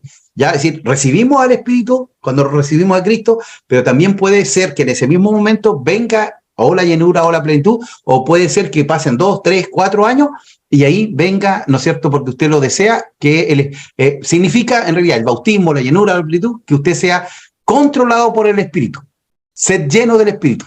¿Ya? Que es distinto a que tengo el Espíritu, pero yo sigo haciendo lo que quiero. ¿Se da cuenta que cambia? Espero responder, pero depende mucho igual de la denominación. ¿Ya? Algunos le dan una connotación diferente, pero para mí es exactamente lo mismo. Hermano Eliazar. Hola, Pastor, ¿cómo está?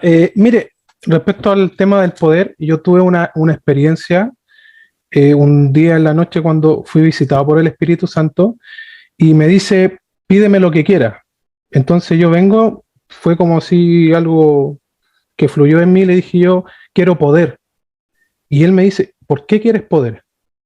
Entonces yo le digo, quiero poder para echar fuera demonios, para sanidad, y recibí el poder y sentí una corriente pero tremenda, y en el mismo instante que recibí ese poder, fue una demostración que vi que venía entrando el diablo por la puerta de mi casa y llegó ante mí, y fue que llegó al lado mío y quiso como atacarme y yo lo agarré con la mano, o sea, así, es como que lo palpé y salí huyendo. Fue una demostración del poder de Dios, pero no lo he vuelto a sentir, fue como esa demostración nomás, no lo he vuelto así por decirle, no sé, que siente orar por algo y siente ese poder que sentí en ese momento. Exactamente.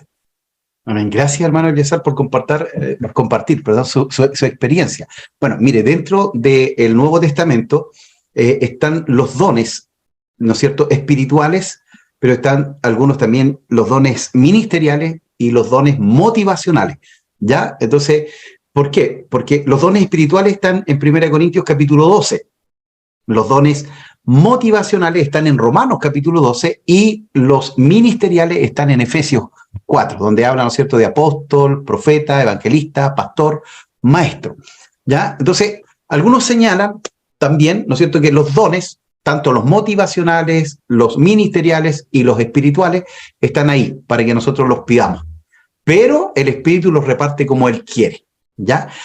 Los dones espirituales que aparecen en 1 Corintios a veces también son que vienen y después nunca más. Y después vuelven al tiempo cuando usted los necesita o le da otro don, ¿ya? Porque son carismas, ya son regalos de Dios. Ahora, lo importante, estimado, es que cuando usted sabe que Dios le utilizó en uno de estos dones, usted se prepare, usted se capacite, porque los dones son un regalo. Imagínense, Corintios, la iglesia de Corintios que hablábamos recién, pelábamos a los hermanos, ¿no es cierto?, que no eran muy convertidos, que tenían disensiones, que peleaban, habían algunos que estaban en juicio. Dice que ellos tenían todos los dones los tenían, pero no tenían amor. ¿Se da cuenta? Entonces, ¿qué es más importante, el don o el fruto? El fruto, y si usted tiene los dones, wow, con el fruto, ¿no es cierto?, paz, gozo, mansedumbre, templanza, los dones van a ser usados para bendición, porque si no, ese mismo don que en vez de ser de edificación puede ser de destrucción. Por eso es importante cómo se usan los dones, ¿ya? Es decir, cómo se utiliza el don de profecía, porque he escuchado a algunos profetas, hermano, que maldicen y, ¿no es cierto?, que traen las 10 plagas de Egipto, pero no dan una salida. Y en Corintios dice, ¿no es cierto?, que la profecía es, ¿no es cierto?, para consolar, para edificar, ¿no es cierto?, y para... Se me fue una de las características. Redarguir. ¿Ya? ¿No es cierto? Entonces, perdón. Redarguir. ¿Ya? Entonces, consuela, exhorta, redarguye, ¿no es cierto? Tiene que cumplir eso. Entonces, nosotros a veces, hermano, escuchamos al profeta y decimos, mire, yo estudié en varios seminarios bíblicos y teológicos, y en uno de ellos a los alumnos los invitaban a promocionar dentro de su misma misión o su misma corporación. Entonces, yo tenía que acompañar a una hermana porque yo no era de esa denominación, no voy a decir el nombre de la denominación ni nada, y no estaba el pastor ese día, creo que andaba en otro lugar, y se levanta un profeta, hermanos, y empieza a apelar al pastor. Le sacó, pero ¿qué no dijo del pastor? Pero lo que me sorprendió, porque yo era visita, que ningún anciano, que ningún diácono lo hizo callar. Porque él tendría que haber dicho, mire, si usted está entregando una profecía para el pastor, no está el pastor aquí. Pues, primero ordenemos, pues, ya. Ahora, el pastor es la cabeza, es la autoridad, entonces usted lo está dejando como chaleco mono al pastor y nadie decía nada. ¿Ya? Y más encima, como veía que yo venía del instituto con corbatita, ¿no es cierto?, porque visitaba la iglesia, pero yo no era de esa corporación, entonces, de seguro, los que están aquí con corbata van a ir donde el pastor a contarle. Yo no conocía al pastor, nunca conocía al pastor, en realidad fue una cosa porque a mí me invitaron ahí, pero yo decía, hermano, ¿qué daño hizo este profeta a la iglesia? Porque le quitó el piso al pastor, a la autoridad. Y no sé si habrá sido verdad o habrá sido mentira lo que él dijo, pero usted no puede hablar de alguien que no está allí. Y es más, es decir, si es una profecía personal, ¿no es cierto? En este caso, si Dios me pone una palabra para la hermana Eliana y yo empiezo aquí a decir, hermana Eliana, el Señor dice, no, es decir, yo voy y le digo, hermana, ¿sabe qué? Dios me dice esto para usted. Los demás no tienen por qué saber lo que Dios quería decirle a ella. Entonces, hay un orden, hay una forma de proceder. Entonces, por eso, bueno, también dentro del seminario, obviamente, ustedes van a tener en algún momento, cuando vean Corintios, ¿no es cierto? Y cuando vean en teología, la obra del Espíritu, los dones del Espíritu, la manifestación del Espíritu, también van a tener esto, ¿ya? Pero lo importante, hermanos, no apaguen al Espíritu. Ya, porque si hay algo que ha dañado a la iglesia es eso, que a veces por los esquemas o por la estructura decimos, no lo hagamos, pero a veces el Espíritu Santo quiere hacer algo, ¿ya? Y Él rompe los esquemas, puedo decir, Él es soberano, ¿ya? Él es soberano, no lo enmarquemos, no lo encuadremos. Hermano, mire, yo no les voy a dar recreo hoy día porque creo que vamos a terminar un poquito antes, ¿ya? Entonces, para que aprovechemos así al máximo, ¿ya? Vamos a aguantarnos un poquito, ¿ya? Entonces, pastor, la llenura del Espíritu significa una vida victoriosa, responder a la luz de la palabra conforme esta es continuamente revelada. Es decir, no hay mayor gracia que conocer la palabra, hermano, conocer la Escritura. Eso nos va a librar de los errores, de las falsas enseñanzas y de los falsos maestros. Y también, hermano, si usted en algún momento se da cuenta que hay alguien que está haciendo algo que no es de Dios, que no es bíblico, usted tiene la autoridad para decirle, mire, guarde silencio porque esto que está haciendo usted no está en la Escritura, no está en la Biblia, ¿ya? Entonces hay que tener tanto cuidado en eso. Un día llegaron acá un matrimonio joven que tenía, no sé si eran gemelas o mellizas, y llegan llorando, hermanos, a mi casa, llegan llorando y me dicen, pastor, una profeta nos dijo que una de nuestras hijas iba a morir. Y me decía, sí, hermano, es la profeta mayor, es la Escritura. Entonces me decía, y nosotros estamos deshechos porque no sabemos cuál de las dos va a ser la que va a morir. Y no sabemos si ella es profeta de Dios o no. Y yo decía, pero yo tampoco conozco quién es ella, le dije yo. Pero mire, vamos a la Escritura. Es decir, ella les dio la posibilidad de arrepentirse, de que si ustedes cambian de actitud no va a suceder eso. No. Bueno, la palabra dice que la profecía, ¿no es cierto?, consuela, exhorta, edifica, ¿ya? Entonces, si no cumple esto, no es profecía de Dios. De esto han pasado ya 10 años, hermanos, y las niñas están ahí, ¿verdad? Pero ellos vinieron con una angustia porque fue la profeta de Dios que habló. Hermanos, me he encontrado que en iglesia, más que profetas, hay adivinación. Entonces hay que tener mucho cuidado, ¿ya? Porque el espíritu de adivinación tira al voleo, ¿verdad? Y de repente la chunta, pero cuando es palabra de Dios, se cumple. se cumple, hermanos, se cumple. Entonces, por eso es tan importante conocer la Escritura, porque usted puede ir con autoridad y decir, mire, esto dice la Biblia con respecto a la profecía, esto dice con respecto a este don, ¿ya? Entonces, hay que tener mucho, mucho cuidado y mucha sabiduría para utilizar, ¿no es cierto?, estos dones espirituales. Cuando estamos llenos del Espíritu, ¿verdad?, por falta de conocimiento, ¿no es cierto?, pereció, ¿no es cierto?, el pueblo. Y estamos hablando de un pueblo, hermanos, ya ahí el comentario que hace nuestra hermana Eliana, que un niño de 9 a 12 años se sabía de memoria el Pentateuco o la Torá, Génesis, Éxodo, Levítico, Número y Deuteronomio, de memoria.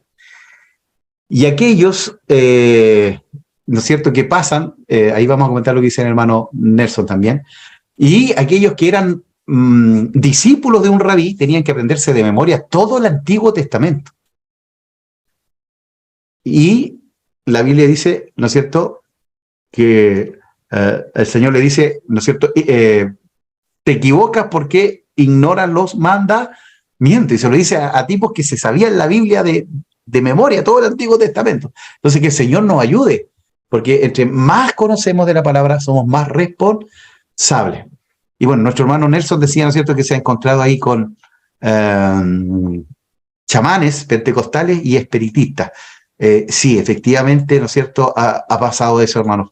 Hay mucho del hombre más que de Dios, ¿ya? Y por eso es tan importante, ¿no es cierto?, decir, mire, yo creo en los dones y en las manifestaciones del Espíritu, pero hay un orden, hay una manera en que se debe actuar, en lo cual se debe desarrollar. Entonces, si usted tiene un don, vaya, ¿no es cierto?, donde su pastor, busque en la Biblia cómo se utiliza este don, ¿verdad? Porque a veces igual hay hermanos que tienen muy buena intención, pero el don a veces se vuelve, en vez de edificación, una destrucción cuando yo no sé cómo se debe utilizar, ¿ya? Entonces, cuando estamos llenos del Espíritu, también nuestra vida está llena de servicio, ¿ya? Ahí se nota un hombre que es lleno del Espíritu, ¿verdad? Porque el servicio está muy ligado a la humildad, ¿ya? Cuando yo soy humilde no me cuesta servir. Cuando yo soy orgulloso, pucha, que cuesta barrer, que cuesta, ¿no es cierto?, decirle me equivoqué, o este hermano Dios lo usa más que a mí, porque hay orgullo. Entonces, el servicio y la humildad están muy, muy, muy, muy ligados, ¿ya?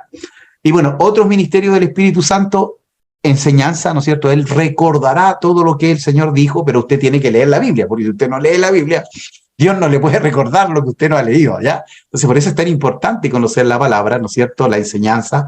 Yo he conocido grandes maestros que tienen una profundidad en la Escritura, que abren la Escritura, y usted dice, wow, pero ¿cómo lo hizo? Bueno, el Espíritu Santo, ¿verdad?, usa la vida de este varón, ¿verdad?, en la enseñanza.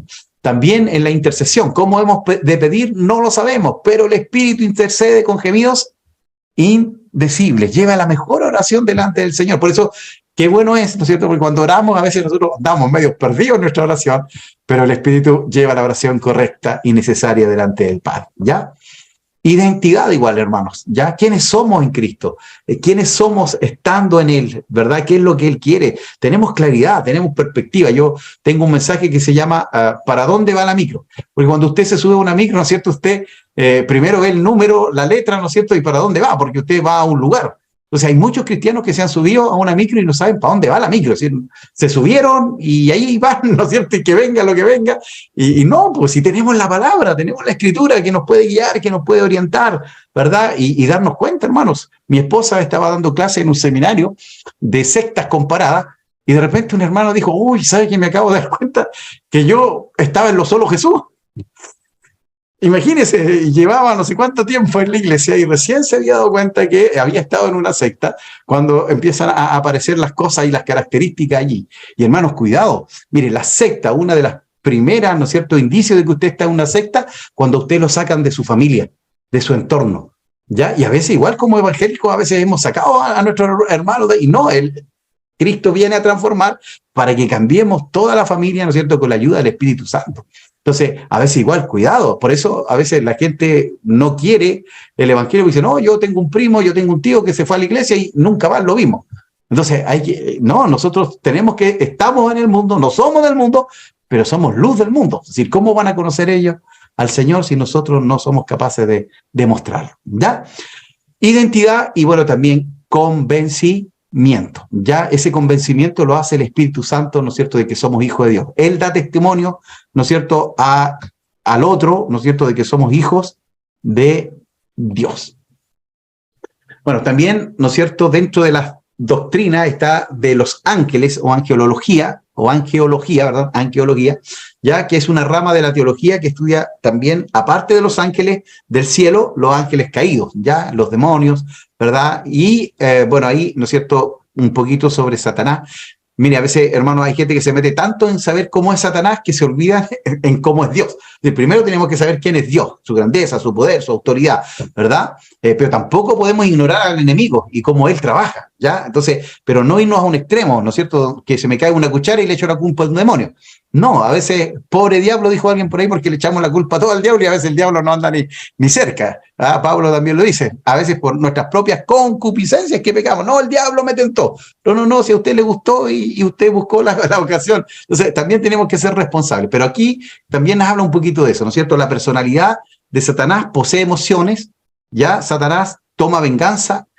Bueno, eso está en Apocalipsis, ya que también fue escrito por el apóstol Juan. Pero Satanás no es omnipresente, ya no es omnipotente ni omnisciente. Esas cualidades y esas características son de Dios. Pero sí tiene un ejército muy ordenado, ¿no es cierto? Y que le trae la información y por eso se le llama el acusador de los hermanos, porque rápidamente, ¿no es cierto?, tiene la información y comienza a decir, mira, Dios, mira a tu hijo, mira lo que hizo, mira acá, y a nosotros también en la cabeza, ¿no es cierto?, que es, ¿verdad?, el primer campo de batalla espiritual, ¿ya? Entonces, por eso debemos llenar nuestra mente de la palabra de alabanza en todo lo puro, en todo lo puro, en todo lo honesto, en esto pensar, llenen la mente, ¿no es cierto?, porque somos como un disco duro, ya con todo lo que usted le mete, ¿no es cierto?, eso va quedando adentro, ya, entonces si usted le mete palabra, oración, ayuno, ¿verdad?, alabanza, eso va a estar lleno de suya, pero si usted ve pornografía, si usted escucha música mundana, si usted, ¿no es cierto?, se contamina con muchas cosas, obviamente eso también queda ahí, y es el espíritu que tiene que sacar y limpiar, ¿verdad? Bueno, posee emociones, toma venganza, es maligno, ¿no es cierto?, nombre que se le designa, el maligno, el príncipe de este mundo, el acusador de los hermanos, la serpiente antigua o el dragón también, ¿verdad? Entonces esas son designaciones del adversario en el libro de Apocalipsis, en el libro de Juan y también en Primera de Juan, ¿ya? Y bueno, su naturaleza, ¿verdad?, también nos enseña de que él es un homicida, de que él es un mentiroso, de que él es un pecador obstinado y que también es un acusado, ¿ya? Entonces, no hay nada bueno en Satanás, ¿ya? Es decir, me acuerdo de un predicador que decía que un niñito oraba para que se convirtiera el diablo, para que se convirtiera Satanás. Entonces, no, ya Satanás no se va a convertir, ya todos los ángeles que cayeron están condenados, ya no hay posibilidad. Entonces, eso también, hermano, es una bendición. Mire, Jesús no murió por ningún ángel, pero murió por nosotros, por los hombres, ¿ya? A ningún ángel Dios le llamó hijo de Dios, pero a nosotros nos llama hijos de Dios. Qué tremendo, ¿se da cuenta? Es decir, por eso el salmista en el capítulo 8 dice, oh Jehová, Señor nuestro, ¿ya? ¿Qué es el hombre para que tengas de él memoria y el hijo del hombre para que le visite? Le ha hecho poco menor que los ángeles, ¿ya? Porque los ángeles hoy no caen, ¿verdad? Están destinados a salvación, pero los ángeles caídos están destinados al infierno, no tienen posibilidad de convertirse. Hermano Nelson, levantó la manito. Es que donde usted hablaba unas cosas de Satanás, quería contarle algo así bien breve. Es que mire, hace tiempo atrás me casé con mi esposa por la iglesia. Y cuando yo estaba esperando a mi esposa, la novia, que llegara en el auto, como todo matrimonio, llega un personaje que no lo conocíamos, y entra a la puerta a la iglesia, y cuando empieza a pasar por la puerta, se cayó desmayado al suelo. Y el tipo, yo me enojé porque lo que es de un matrimonio normal, pues cuando me enojé con él, como no lo conocía y cuestiones, el tipo se tiró al suelo y empezó a hablar en otras lenguas. Y empezó a gritar cuestiones así, pero con otra voz, y zapateaba en el suelo. Yo había escuchado de esas cosas cuando era chico, por cosas que contaba mi abuela siempre. Y cuando lo vi así, vinieron unas personas, unos hermanos que estaban en la iglesia, que eran como diáconos, oficiales de la iglesia, y empezaron a orar por él. y él empezó a hablar en lengua así, pero satánica, obviamente. Sabe que le descubrió todas las cosas que hacían en lo oculto, y los hermanos se asustaron, porque le decía así puras cosas que nadie podía ver, y les conocía hasta por el nombre, y nadie lo conocía quién era él. Y este muchacho, bueno, después empezaron a orar por él y todo, y quedó desmayado después como de 1 hora, y decían que se había puesto a jugar a la Ouija, y ahí un vecino lo trajo para la iglesia, pero un vecino de lejos, sí, porque era la primera iglesia que pillaron ayer. Y a lo que voy con el tema que le estaba hablando la recién, cuando usted decía que el diablo igual es malo, no sé, pues, trabaja de esa manera, es atrevido, no respeta ni una autoridad espiritual. Por eso igual es necesario mantenerse, por decirlo así, buscando la área de la santidad de Dios. Y buscar a Dios, obviamente. Y eso le quería comentarle. Es que como Gracias, usted hermano. comentaba un poco de eso, me le venía a la mente eso. Sí, bueno, hay un mundo espiritual, hermanos, hay un mundo espiritual que es más real que el natural, porque cuando el natural sea destruido, va a quedar, ¿no es cierto?, lo espiritual, ¿ya? Y en lo espiritual también, ¿no es cierto?, hay demonios, hay espíritus que toman posesión, ¿no es cierto?, de individuos, de personas, y que se manifiestan, y copia a veces los dones, tanto el hablar en lengua, ¿no es cierto?, también profetizan, ¿verdad?, pero diabólicamente, satánicamente. Por eso, ¿no es cierto?, es importante nuestra santidad y nuestra integridad delante del Señor. ¿Por qué? Porque Él puede acusarnos, ¿cuándo? Cuando nosotros no hemos confesado nuestros pecados. Porque la Biblia dice que Él es fiel y justo para perdonar nuestros pecados. Entonces, si yo pido perdón, el Señor me borra los pecados, pues no los toma en cuenta. Pero si yo los guardo, el que encubre su pecado, dice la Escritura, no prosperará. ¿Ya? Entonces, hay que conversar con Dios y entregar nuestros pecados y nuestras iniquidades. ¿Por qué? Porque Satanás es un acusador y él, ¿no es cierto?, sabe si tú le has fallado y no has confesado ese pecado y te va a avergonzar, porque Satanás eso hace, ¿no es cierto? Él vino a robar, a matar y a destruir, pero el Señor vino a dar vida en abundancia.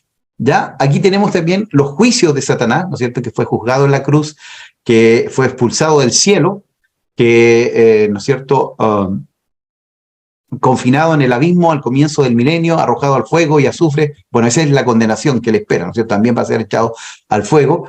Sus obras, ¿no es cierto? Satanás usó varias personas para tratar de frustrar la obra de Cristo, tomó posesión del cuerpo de Judas para la traición, ya con relación a las naciones, les engaña ahora, por eso todo este plan, ¿no es cierto?, de las Naciones Unidas, en contra de la familia, en contra de los niños, hermanos, que tanta inmoralidad tiene que ver con esto, que él está ahí señoreando sobre los países, sobre las naciones, ¿verdad?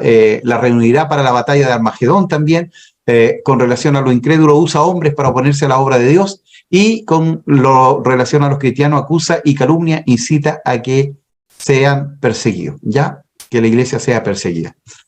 ¿Y cuál es nuestra defensa? Bueno, la presente obra intercesora de Cristo, Cristo está intercediendo por nosotros, ya ante el Padre, ¿verdad? Pero nosotros tenemos que confesar nuestros pecados.